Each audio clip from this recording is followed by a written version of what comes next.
Langkah kaki pejuang tak pernah goyah dari tanah, dari darah, dari kisah yang meruah.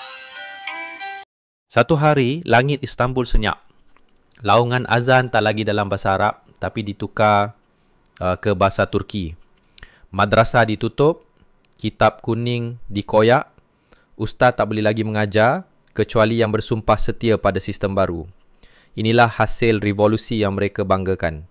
Mereka kata ini kemajuan, tapi hakikatnya ini pembunuhan yang paling senyap. Islam bukan lagi jalan hidup, tapi cuma adat.